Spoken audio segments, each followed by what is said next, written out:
Nós demos início então a essa série de mensagens, e eu creio que você já deve ter ouvido esse provérbio popular, né?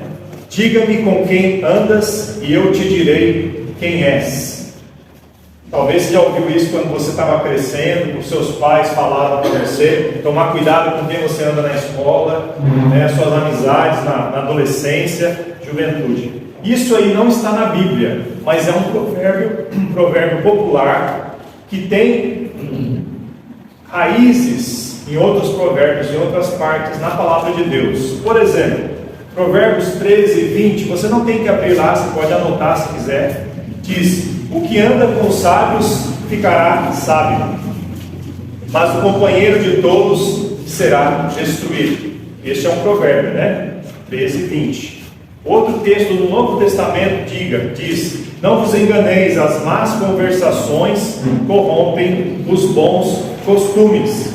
Então, a influência das pessoas, dos companheiros, é algo muito predominante na nossa vida. Marca realmente, né? Isso traz consequências. Mas essa série em provérbios, nós vamos falar não só este provérbio, provérbios ligados a esse assunto, mas vários outros assuntos. E nós demos o início na semana passada, só para abrir a cortina para os irmãos entenderem o que vai ser apresentado, né? A palavra de Deus é rica e dá para ficar muito tempo falando no mesmo livro, mas a gente não vai ficar todo o tempo, logicamente. A gente vai selecionar alguns assuntos que Deus nos orienta para poder tratar aqui. Então a série de mensagens é Caminhada em Provérbios. E por que o livro de Provérbios? Como já falamos, porque é um livro, é um manual para a família, para os pais sentarem com os filhos e ensinarem os filhos. Foi para isso que Provérbios foi agrupado, né? Todos os provérbios foram colocados lá juntos, para que fosse um manual para a família. Salomão, como pai, ele tinha filhos, e ele sentava com os filhos e ele fala, toda vez que você lê lá no livro de Provérbios, filho meu, filho meu, filho meu, alguns falam, Deus está falando comigo, né? Sim, ele estava falando através da palavra inteira, mas é Salomão escrevendo para o filho dele, tá? Por isso que ele falou, filho meu. É o livro mais prático, talvez o mais prático de todos da Bíblia. Toda a palavra de Deus é prática, irmãos. Mas esse aqui, Provérbios, é um livro conhecido por ser muito prático. Tem muitas frases, né, fáceis de memorizar, simples, breves e que trazem assuntos muito profundos para a nossa vida. Provérbios, então, significa comparação. É você comparar um assunto com o outro para você entender um assunto, tá? Os provérbios são frases curtas com verdades eternas. Por isso que é importante nós estudarmos toda a palavra de Deus, não só uma parte dela, mas a Bíblia inteira. E Provérbios, ela foi escrita com esse objetivo, de ser curto, objetivo, né? O filho precisa entender, a criança, em qualquer nível que está, ela pode entender se o pai tem paciência e explicar, né? E sentar com a criança. Os provérbios cativam a atenção e levam a gente a refletir, a pensar sobre aquilo, porque ele tem rima, tem comparação de ideias. A palavra de Deus, irmãos, ela é escrita de uma forma sábia por Deus e pelos escritores que Deus inspirou.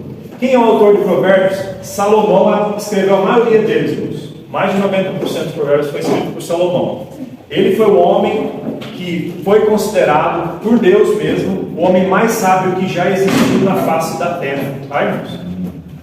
A única exceção, como eu já falei, é Jesus. Jesus, que é Deus Filho e também 100% homem, foi mais sábio que Salomão, mas de homem, só homem, Salomão foi o mais sábio. E 1 de Reis fala quando Deus ofereceu a Salomão um presente na posse dele, no reinado. Ele viu a responsabilidade de ser rei de Israel e Deus falou, peça o que você quiser. Salomão pediu sabedoria, não pediu dinheiro, não pediu vingança, sabedoria. E porque ele pediu a coisa certa, Deus deu tudo o resto. Deus deu riqueza para ele. Foi um homem, se os irmãos verem filmes, né, as Minas do Rei Salomão, já viu até Indiana Jones, né, e fez filmes com base nesse homem que existiu de fato. A Bíblia diz que vinham pessoas de outros países, de outros reinos, para ouvir Salomão falar, por causa da sabedoria dele. Era um palestrante, o mais sábio que existia. E não era só assuntos espirituais, botânica, assuntos de várias áreas, de ciência, Salomão tinha o que falar. E os irmãos podem ver que a palavra de Deus é repleta do dedo de Salomão, aqui e lá. Porque ele recebeu de Deus a sabedoria. Tá? O tema de Provérbios, irmãos, é a sabedoria. O que é sabedoria? O que é sabedoria? É você ver a vida na perspectiva de Deus, basicamente. E é você viver a vida de modo que honra a Deus. Você viver a vida do jeito que Deus falou para ser vivido. Então a sabedoria é isso. Ela é muito mais do que conhecimento. Alguns confundem sabedoria com conhecimento. E às vezes é até usado como sinônimo em algumas partes, né? O temor do Senhor é o princípio do conhecimento, né? E aí vai. Mas a sabedoria inclui o conhecimento. Mas é você saber como usar o conhecimento. Tem muita gente que sabe muito. Pessoas que são formados, tal, mas tomam decisões estúpidas na vida, não é verdade, irmãos? Na verdade, você vê aí a vida de artistas, pessoas famosas, que se dizem inteligentes, tomando uma decisão pior que a outra na vida, que não são decisões sábias. A pessoa que é sábia não precisa nem ter pisado numa escola. Nós conhecemos pessoas da nossa familiares, até mesmo de gerações passadas, que não têm, às vezes não sabem nem ler e escrever, mas são sábias, no sentido de ter aprendido lições que Deus mostrou e apontou para ela. E se você procurar, elas estão ecoando o que já está na Bíblia, em Provérbios, basicamente. Então, sabedoria é você saber usar o conhecimento de maneira prática. É você saber usar aquilo de informação que você tem de modo que honra a Deus. Tem muito assunto, Provérbios tem muitos assuntos que tratam, né, irmãos? Mas a Bíblia fala também, como já falamos, que o primeiro ingrediente para se ter essa sabedoria que vem de Deus, porque existe outras sabedorias, tem a sabedoria do mundo, né? Que é a sabedoria falsa, a sabedoria que vem de Deus. O primeiro passo é temer a Deus.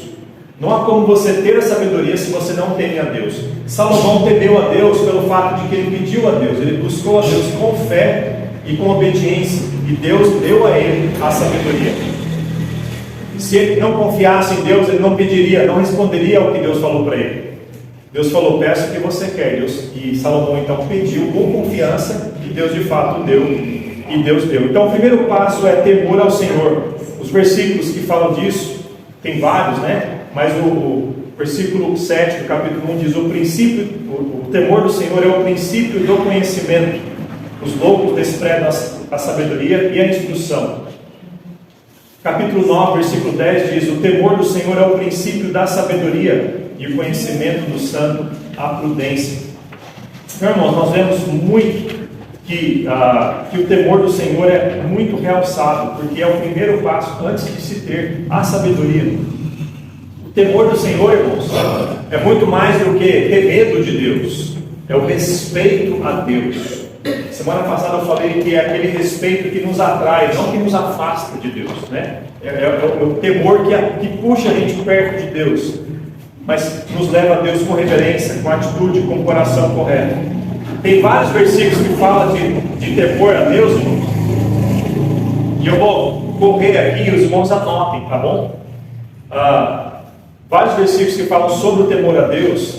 Por exemplo, o temor a Deus envolve conhecer a Deus. Então não tem como você temer a Deus sem saber a quem você está temendo. Logicamente, né? Provérbios diz, 9, 10 diz, o temor do Senhor é o princípio da sabedoria e o conhecimento do santo a prudência. Então quando você tem um relacionamento com Deus, você o busca, você conhece a Deus, em que nível que for, aquilo lá é o ponto inicial, né? É o temor do Senhor. O temor do Senhor envolve obedecer às instruções que Deus dá. Provérbios 15, 33, o temor do Senhor é a instrução da sabedoria. Então Deus te orienta ao que fazer. Você então agora tem ali os ingredientes que precisa para se terem a sabedoria. A instrução de Deus. E Deus não faz as coisas difíceis para nós, irmãos. Ele facilita, Ele simplifica para nós. A palavra dele é luz para o nosso caminho. Ela não nos deixa na escuridão, ela dá luz para a gente no meio da escuridão. O temor do Senhor envolve odiar o mal. A pessoa que teme a Deus, não tem como ela temer a Deus e ficar brincando com o pecado. Ela teme a Deus e ela odeia o pecado. porque ela se aproxima de Deus com reverência, com respeito, e Deus vai mostrar o pecado, mostrar o mal de tudo e dele, e ele vai, assim como Deus odeia o pecado, ele também vai odiar o pecado. Provérbios 8:13, o temor do Senhor é odiar o mal, a soberba e a arrogância, o mau caminho e a boca perversa, eu odeio. 16:6, pela misericórdia e verdade, a iniquidade é perdoada, e pelo temor do Senhor, os homens se desviam do pecado. Então, irmãos, é odiar o pecado, é correr do pecado, se desviar do mal. Dá para ver como o temor do Senhor é essa atitude do coração que conduz você para poder ter sabedoria. É o primeiro passo. O temor do Senhor preserva, irmãos, e prolonga a nossa vida. A pessoa que não teme a Deus, ela corre riscos, porque ela não faz nada disso que eu falei. Ela não odeia o mal, então o mal é normal para ela. Ela faz, prejudica os outros, prejudica a si mesma. Mas a pessoa que teme a Deus, ela tem a vida prolongada. Olha para você ver Provérbios 14:27. O temor do Senhor é a fonte de vida. Provérbios 10:27. O temor do Senhor aumenta os dias. Provérbios 19:23. O temor do Senhor encaminha para a vida. O temor do Senhor protege os nossos filhos, irmãos. Quem teme a Deus, Deus protege os nossos filhos. Provérbios 14:26. No temor do Senhor há firme confiança, e Ele será um refúgio para seus filhos. Eu digo proteção não só no sentido físico, mas no sentido espiritual também. Particularmente no sentido espiritual. Porque os pais conhecem o que é certo e errado, por estarem perto de Deus, temerem a Deus, e eles querem o bem dos filhos. E eles não vão querer que os filhos se prejudiquem. O temor do Senhor traz tranquilidade. Provérbios 15:16 diz: melhor é o pouco com o temor do Senhor do que um grande tesouro onde há inquietação. É melhor ter pouco, mas ter o temor do Senhor e a paz. O temor do Senhor satisfaz, irmãos. O temor do Senhor encaminha para a vida. Aquele que o tem ficará satisfeito. Provérbios 19:23. Tudo isso para falar a importância do temor do Senhor, que é o princípio da sabedoria. Você quer ser sábio? Sim. Deus dá o primeiro passo. Temer a Deus. Temê-lo. Tá? Temê-lo. O que envolve confiar nele, o que envolve obedecer. Mas a lição da sabedoria, as lições da sabedoria, que é o tema da mensagem de hoje, nós vamos estar falando. E nós vamos para o primeiro ponto, que está em Provérbios 1, versículo 8. Nós já falamos em Provérbios, a introdução, o prólogo de Provérbios são esses primeiros versículos. Fala quem escreveu, foi Salomão, versículo 1. E fala para que foi escrito Provérbios. Foi basicamente para fazer tudo isso que nós já vimos aqui, né? Do versículo 2 até o versículo 6. É para dar conhecimento, para entender a sabedoria, para receber a instrução, para dar aos simples prudência, para pegar a pessoa que ela é ingênua e dar a ela esperteza espiritual, discernimento do que é certo, do que é errado. Lembra que nós falamos no dia do pastor, semana passada, que as ovelhas são ingênuas, elas não veem o perigo? Então elas precisam de sabedoria, irmãos, do alto, para saber, opa, isso aí está errado, não faça isso, faça aquilo. Tá? Então, a palavra de Deus nos instrui. O objetivo desse livro é realmente isso: alertar, ensinar, fazer isso aí. E o versículo 7 diz: o temor do Senhor é o princípio do conhecimento, como acabamos de falar aqui, em todos os grandes exemplos. Agora, Salomão pega o seu filho, senta ele num canto e começa a ensinar. Um pai que dedica tempo. Imagina, irmão, Salomão era um rei. Nós podemos falar: pastor, eu sou muito ocupado, eu não tenho tempo para isso. Será que você é mais ocupado do que um rei? Um rei que tem governantes vindo para você com problemas de todos os lados. Mas Salomão, ele dedicou tempo para o que era importante. Irmãos, é questão de prioridade, não é questão se tem tempo ou não. O tempo a gente faz. Falar, é importante cuidar daquele reino, mas o meu filho é mais importante do que aquele reino. Eles são o nosso primeiro rebanho. Salomão então dedicou tempo, irmãos, e várias vezes no livro ele fala: filho meu, filho meu, filho meu. Já pensou, irmãos? Um rei, o homem mais sábio que já tinha, dedicar tempo, sentar com o filho dele e falar: presta atenção, meu filho, eu vou falar umas coisas para você. E aqui você começa a partir do versículo 8: o que será que Salomão vai falar com o seu filho? Ele diz: para evitar as más companhias. Lembra que vamos falar muito sobre sabedoria, sobre aquilo que devemos ouvir da palavra de Deus, mas ele começa falando aqui, o que devemos evitar. Então, o melhor conselho que se dá para quem quer aprender o que é bom é falar para ele onde que está o errado. Para falar, evita isso aqui, tá bom? Você vai aprender o que é bom, tem muita coisa para aprender, mas a primeira coisa, larga disso, E é isso que Salomão está falando, coisas ou pessoas para se evitar, no caso, as más companhias. E o conselho que se dá, então, o conselho do sábio, que é o Salomão, ninguém mais, ninguém menos do que o homem mais sábio que já disse, ele diz, filho meu, ouve a instrução do teu pai, e não deixes o ensinamento de tua mãe. Então você vê duas verdades ecoando, não só o pai falou, a mãe apoiava o pai, a mãe não falava coisa diferente do pai, a mãe não fazia o filho ficar dividido, né? Então a família em que a mãe fala uma coisa, o pai fala outra, e um põe para brigar contra o outro para dar preferência, já está errado o negócio.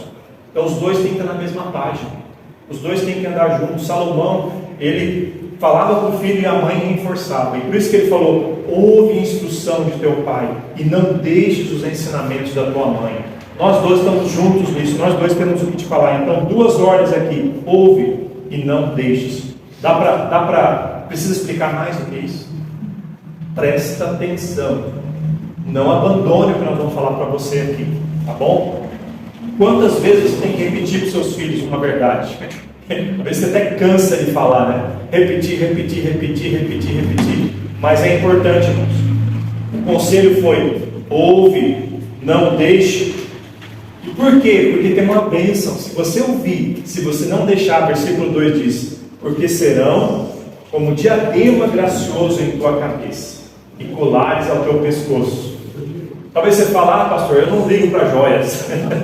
Você não é para mim, não, você é para a mulher. Bom, para aquele contexto, para aquela ideia, isso tem um significado muito grande. Lembra que está falando aqui de reis, um rei chama do filho, que é um príncipe, que teria um legado de linhagem real aqui. E Salomão está falando de honras, coisas honrosas que seriam advindas para um filho de um rei. Ele falou, isso vai trazer bênção para você, vai ser um ornamento para alguém digno de ornamentos. Isso vai ser algo bom para você. Talvez para a gente, no nosso contexto, é uma medalha no pescoço de um atleta. O atleta que corre atrás para ganhar uma medalha, né? Que é um símbolo de vitória para ele. Ou para nós, um diploma, né? Para você, uma promoção. Se você ouvir, se você não deixar, você vai ser abençoado. Tá, irmãos? O provérbio está cheio de princípios, irmãos. Há diferença entre princípios e promessas. A gente não vai falar disso aqui hoje, tá? Mas são princípios, são leis que Deus estabeleceu, que Ele criou, além das leis naturais, são leis espirituais, leis morais. Isso é a lei da gravidade, né? Que funciona para todo mundo, para crente e para descrente. Se você soltar esse papel, ele vai para onde? Para a direita, para a esquerda, para cima, vai para baixo. Deus criou essa lei. E não está na Bíblia aqui, explicando essa lei, né? Alguns definem, alguns explicam, mas é uma lei que existe. Então, irmãos, o provérbio está cheio de leis ou princípios, de coisas que funcionam. Você quer ter bênçãos? Faça assim, né? Aqui está, você vai ser abençoado se você prestar atenção e não abandonar o meu ensino, tá bom, filho? E Salomão, ele quer abençoar o filho dele. Então, Salomão continua falando, né? E ele vai agora no versículo 10, o conselho dos pecadores. Falamos do conselho do sábio, que é para ouvir e não deixar. Agora o versículo 10, o conselho dos pecadores. É disso que Salomão vai falar para o seu filho. O que diz lá a palavra de Deus? Filho meu, se os pecadores procuram te atrair com agrados, não aceites. Os pecadores a que Salomão se refere, irmãos, é todo mundo, né?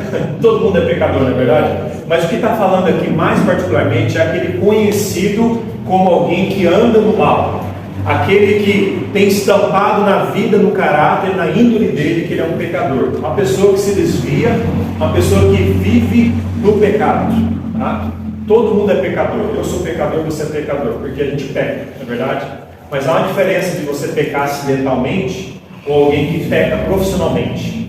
Alguém que peca porque ele acorda de manhã e fala, vou fazer isso, está na lista dele fazer tudo aquilo de errado, e ele maquina, ele pensa, ele fala, pastor, tem gente assim, Com certeza. Com certeza. Se você lembra de um mal que você faz intencionalmente, muito cuidado, porque a Bíblia te carimba como pecador. Todos nós somos pecadores, mas pecador nesse sentido, alguém que vive na prática do mal, alguém que tem prazer, que não teme a Deus, alguém que faz e não está nem aí para as consequências. Então Salomão está falando, filho meu, se os pecadores procuram te atrair com agrados, não aceite. Os pecadores, eles procuram atrair com agrados, eles tentam atrair. A ideia de atrair, irmãos, é a ideia de tentação, de enganar, de ilusão, de te puxar para algo que vai te prejudicar. E lembra, irmãos, eles se estão no mal, eles vivem fazendo mal e eles atraem as outras pessoas para cair. Já ouviu essa história de que o mal quer ser aceito, quer tolerância? Vivemos numa época, irmãos, em que o mal, amor, eu converso muito com a minha esposa.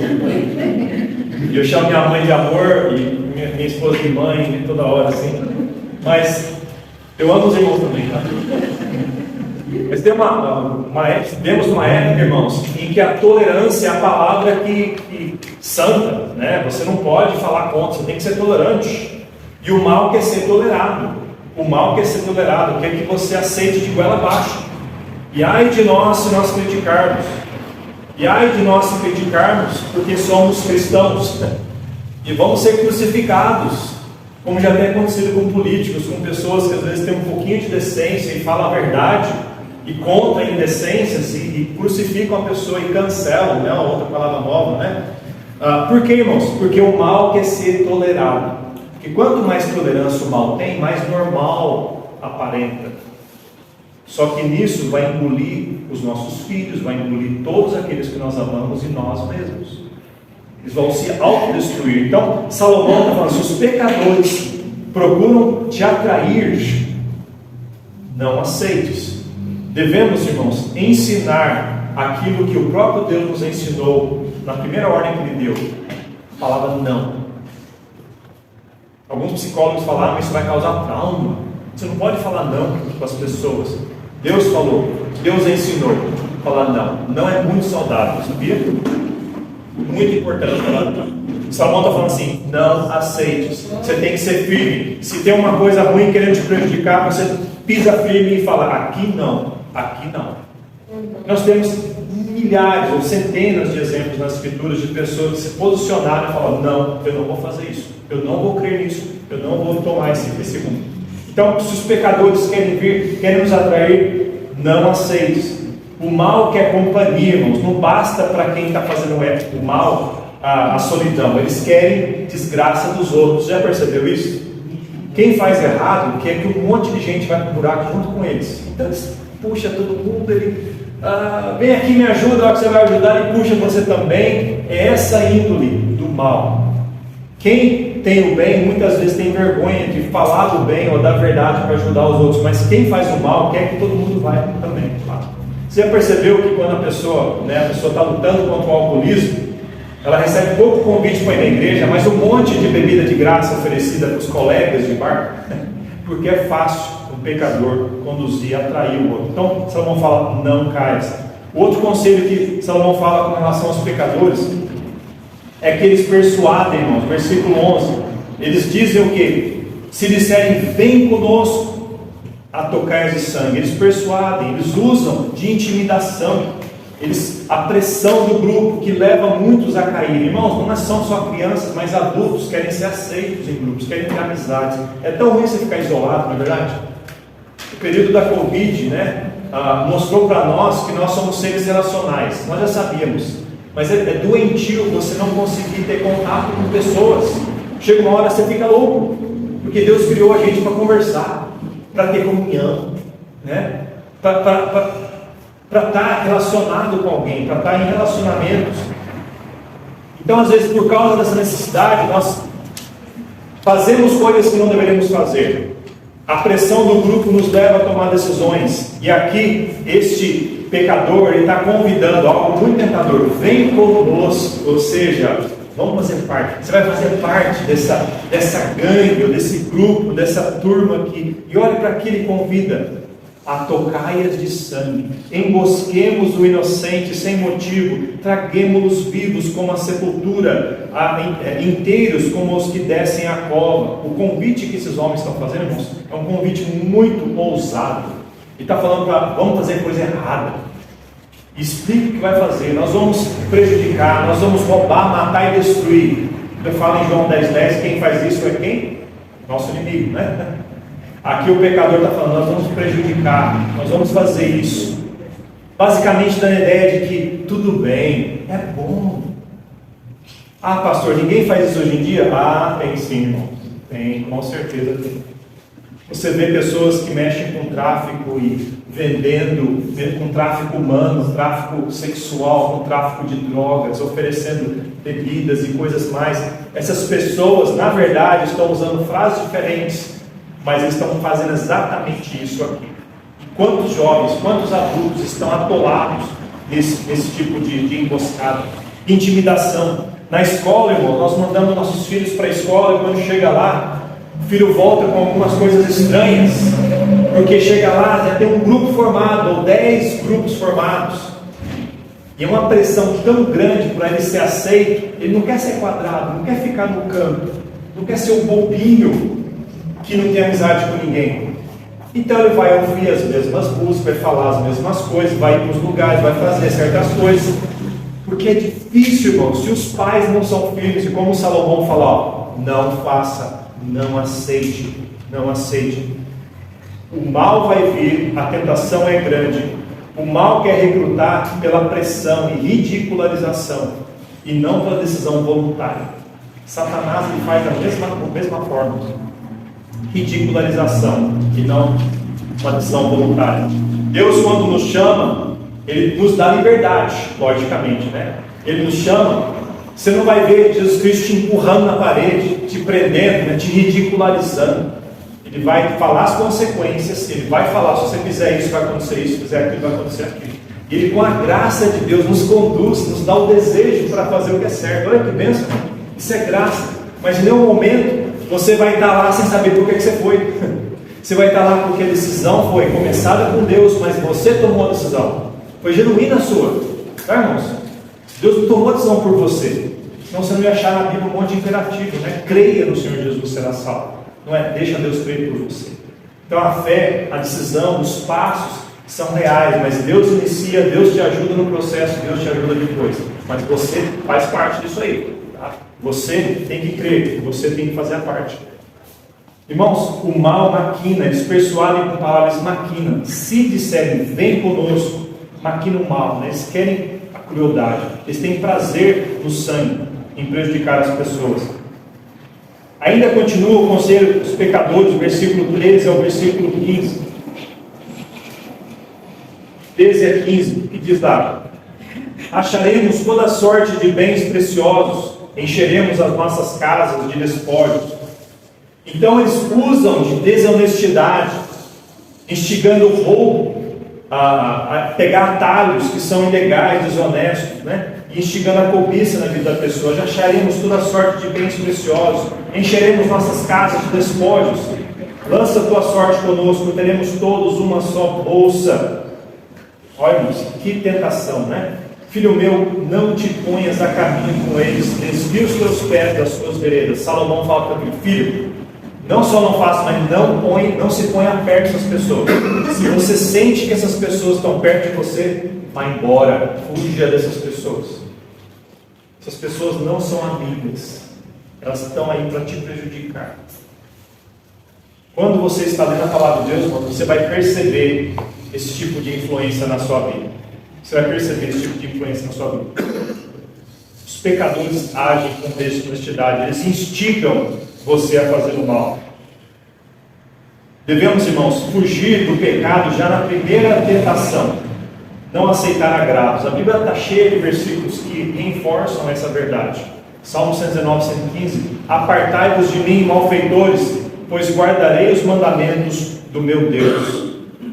Lembra que Jesus Cristo, quando foi tentado, Satanás usou até a palavra, a Bíblia, fora do contexto, para convencer Jesus de fazer certas coisas. Por 3 vezes, em Mateus 4, Satanás tentou Jesus. Faz os pães se tornarem, ou as pedras se tornarem pães. Jesus estava com fome. Olha, se chega alguém com fome, você vai tentar com o quê? Com comida. Satanás fez isso. E o que Jesus respondia? Está escrito. Jesus resistiu, irmãos. Resistiu. Ele correu. Salmo 1 diz: bem-aventurado o homem que não anda segundo o conselho dos ímpios, nem se detém no caminho dos pecadores, nem se assenta na roda dos escarnecedores. Antes seu prazer está na lei do Senhor, e na sua lei medita de dia e de noite. Então, irmãos, a implicação aqui é que os pecadores vão fazer tudo isso, vão instigar, eles vão atrair, eles vão fazer tudo isso. E devemos ser firmes, devemos correr do lado oposto, devemos correr para o outro lado. O crente corajoso é aquele que foge dessas companhias, tá, irmãos? A gente tem aquela ideia de quem foge é covarde. Não, quem foge das más influências são corajosos, porque é muito mais fácil você ficar. É muito mais fácil você rir das piadinhas sujas no trabalho, não é verdade? Está todo mundo ali fazendo uma piada besteirenta ali, ou zombando, aí todo mundo ri, aí você está no meio lá rindo também. Estou rindo só para ser aceito. Ou se você não rir na próxima piada, você tem certeza, eles não vão falar perto de você, ou vão te excluir. Mas sabe, mas é melhor ser excluído dessas amizades. Porque é melhor não ter amizade do que ter amizade falsa, não é verdade, irmãos? Deus nos ensina a ser seletivos, a não ter esse tipo de amizade. Devemos ensinar isso aos nossos filhos, porque o mal está aí ao redor, o mal está à espreita.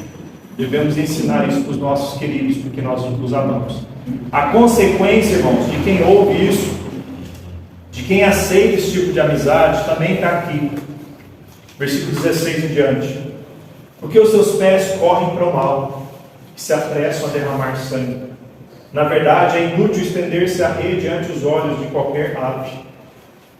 No entanto, estes armam ciladas contra o seu próprio sangue, e espreitam suas próprias vidas. São assim as veredas de todo aquele que usa de cobiça. Ela põe a perder a alma dos que a possuem. Então, a consequência de quem faz isso, de chegar ao ponto do pecado, chegar ao ponto de derramar sangue, ou seja, o mal já está tão impregnado da pessoa que ela rouba, mata e destrói. Basicamente isso. E o versículo 17 tem algo interessante que compara com o pássaro, né? O pecador. Na verdade, é inútil estender-se a rede ante os olhos de qualquer ave. A pessoa que ela cai na armadilha desses, ela está tão distraída, ela está tão ingênua, que ela é igual um passarinho. Um passarinho que está com tanta fome, que está ali o alpiste, né? E que, mesmo se alguém armar uma arapuca na frente do passarinho, né? A fome vai ser tão grande que vai ser em vão você vai armar, esconder a arapuca ou não. Ele vai querer comer aquilo lá. É esse sentido aqui. Na verdade, é inútil estender-se a rede ante os olhos de qualquer ave, no sentido de que ela vai cair. Pastor, mas isso acontece? É a razão porque existe arapuca até hoje, porque os passarinhos caem nela.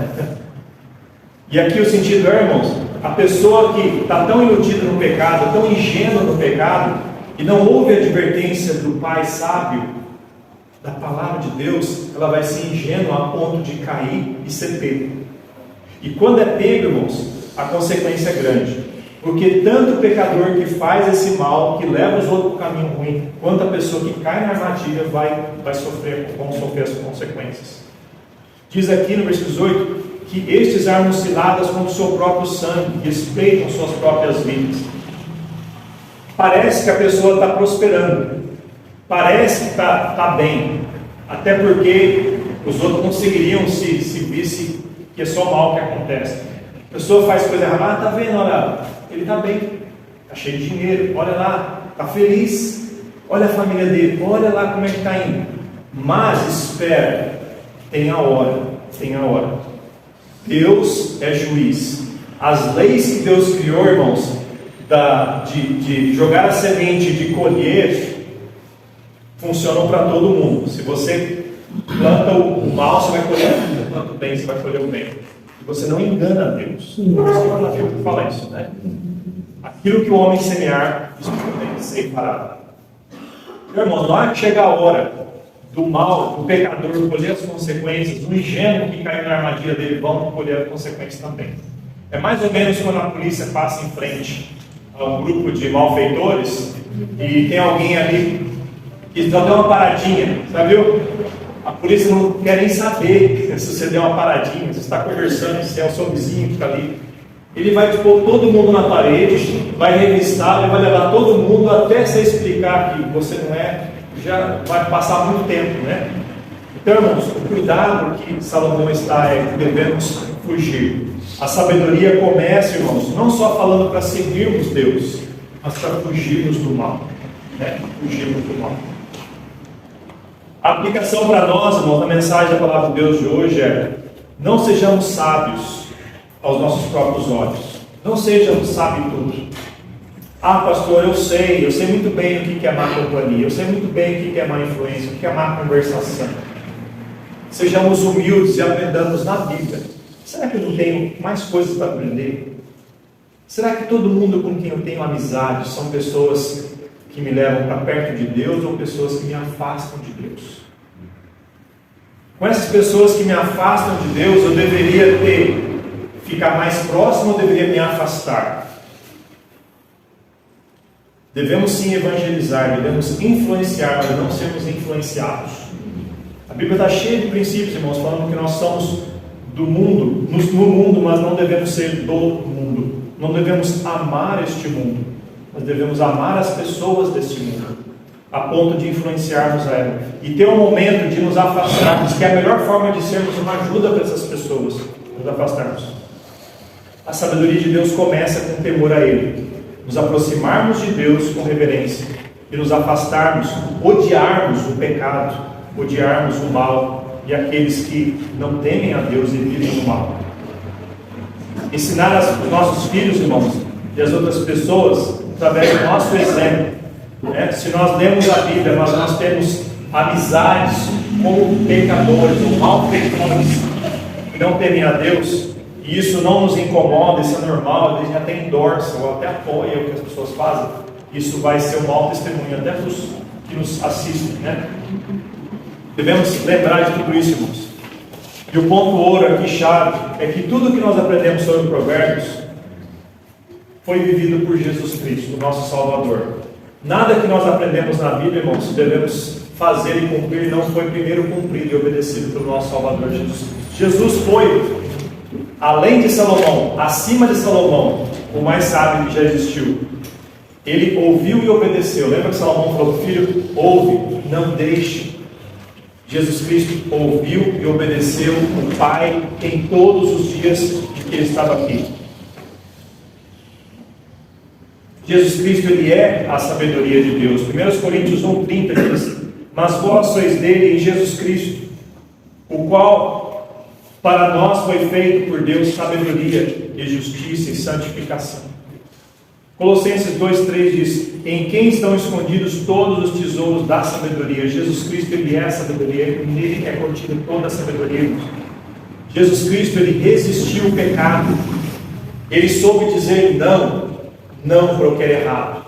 A gente confunde muito o cristianismo: você tem que dizer sim para todo mundo, tem que ser o bonzinho, o bobinho, ingênuo. Não, irmãos, o cristão que segue a Deus de fato tem que ser muito firme, tem que falar sim para Deus e não para um monte de coisa errada. E não é fácil, mas é fácil a gente falar sim para todo mundo, não é verdade? Falar sim para tudo. Então você tem que falar não para o que desagrada a Deus de jeito nenhum. Eu e minha casa serviremos ao Senhor. Vocês querem seguir na idolatria? Sigam na idolatria, mas vocês vão colher consequências. Eu avisei, eu não quero, se arrependam, sigam a Deus, mas eu e minha casa vamos servir ao Senhor. Porque quando acontecer, eles vão lembrar que fomos fiéis a Deus e que a mensagem não muda. Jesus Cristo, ele resistiu o pecado, irmãos. E Cristo, irmãos, ele tem um amor e uma graça tão grande para com o pecador que nós nem imaginamos. A graça de Deus se mostra, mesmo que ele rejeitou o pecado, ele andou com pecadores. Não é verdade? Não é bonito ver isso? Os fariseus religiosos que estavam preocupados com a aparência, ficavam bravos com Jesus, porque de repente Jesus estava andando junto com pecadores, ou pessoas que tinham fama, né, de que eram pecadores. Conversou até com a mulher samaritana, em João capítulo 4, uma mulher que era estrangeira, que tinha uma vida que não estava certa, e ela estava ali, uma mulher, porque o judeu não conversava com mulher, e Jesus quebrou todos os paradigmas ali, conversando com ela. Por quê? Jesus não foi influenciado por ela, ele ofereceu para ela uma transformação, pelo poder dele, pelo Evangelho. Devemos sim, irmãos, sermos tão firmes em não nos contaminar com o pecado, mas sermos também graciosos em mostrar a luz para aquela pessoa, não só criticar a pessoa e falar assim: pecador miserável, você vai para o inferno. Tá, talvez ele até sabe disso, mas falar como que ele pode escapar do inferno. Falar: olha, mas tem uma chance para você, arrepende-se dos seus pecados. Jesus morreu na cruz pelos seus pecados, assim como pelos meus. Se arrependa e creia nele como Salvador, ele vai transformar a sua vida. Isso implica que você vai ter que abandonar a sua vida de pecado. Isso implica que andar com Deus é andar na luz. Você tem que falar esse lado do Evangelho para as pessoas. Há um preço, irmão, tá? Há um preço a se pagar, tá? E Deus vai te ajudar a pagar cada centavo. Na verdade, Ele já pagou na cruz do Calvário. Ele vai te ajudar no processo. Isso é graça. Agora, o inimigo, ele te leva para o buraco e ele foge na hora que você está ali. É isso que o mal faz. Então, Cristo, ele foi gracioso com o pecador. E Cristo nos chama para alcançarmos os pecadores. Então dá para entender o paradigma aqui. Ao mesmo tempo que devemos dizer não ao pecado, fugir das más companhias, dos maus conselhos, devemos levar o Evangelho para essas pessoas. Então, seja uma influência, não seja influenciado. E para isso você precisa do poder de Deus. Você precisa de Cristo vivendo em você. Eu gostaria de orar com você, para Deus nos dar a graça e fazermos a vontade dele. Vamos fechar os nossos olhos, curvar nossas cabeças. Talvez você está aqui hoje à noite, fala: pastor, eu sei, a palavra de Deus é tão clara, me relembra de coisas que eu já sei, que o mal está aí fora, o mal está tão perto da gente, às vezes na escola, no trabalho, dentro da nossa família, vizinhos, pessoas querendo nos desanimar, nos desencorajar, nos desviar do caminho do Senhor. Mas eu peço ao Pai de amor que o Senhor ajude esses irmãos a prestarem atenção ao Senhor, a não desviarem a atenção, a ouvirem e a não deixarem de lado, ó Pai, a instrução que o Senhor dá. Ajude, Senhor, esses irmãos a terem sabedoria e firmeza e coragem para dizer não aos atrativos, para as pressões do mal vindo sobre eles. Saber que a consequência vem, tanto a consequência de te ouvir, que são bênçãos, como a consequência de ouvir o pecador, de ouvir o mal, de sermos atraídos para cairmos no pecado. Senhor Deus, que sejamos luz nesse mundo de trevas, e que nossa luz não venha ficar apagada, porque não vamos influenciar ninguém. Temos coragem de abrir a Tua Palavra e falar de Jesus para as pessoas, para levar o pecador à cruz, mas não nos contaminarmos com o mal. Senhor, dá-nos sabedoria para fazermos isso, ó Pai. Dá-nos Tua graça e ajude cada um aqui.